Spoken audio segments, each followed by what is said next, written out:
লাইফে যদি নতুন কেউ আসে তাইলে আগের থেকে আমি 10 গুণ বেশি ভালো তাকে বাসবো।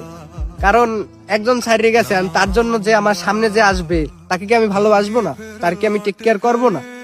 মানে শুধু তাকেই করব, তার একজনের জন্য আমার লাইফটা পুরোপুরি নষ্ট করে দেবো? এইটা তো আর হয় না।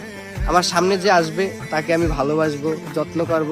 আগের জনকে যা করছি তার থেকে 10 গুণ করব। হয়তো আগের জনকে করতে গিয়ে আমার কমতি হয়েছে, নাহলে আগের জন আমাকে ছেড়ে কিভাবে যায়? সেই কমতি আমি আমার লাইফে নতুন যে আসবে তার দ্বারা কমিয়ে মানে কমতিটা মিটিয়ে নেব। কারণ আগের জন্য যেহেতু ওই ভালোবাসায় হয় নাই, এই জন্য আরো হবে না, তাই একে আমি আরো 10 গুণ বৃদ্ধি করে ভালোবাসবো, জানি এ কখনো আমাকে ছেড়ে যেতে না পারে। তার কোনো কিছুতে আমি কমতি রাখবো না, তার সুখে দুঃখে সর্বসময় আমি তার পাশে থাকবো। কিন্তু আমাকে যে ছেড়ে গেছে সে অবশ্যই আমার এই জনের প্রতি ভালোবাসা দেখে আফসোস করবে, আবার আমার কাছে আসতে চাবে। কিন্তু যে একবার ছেড়ে যায় সে বারবার ছেড়ে যেতে পারে।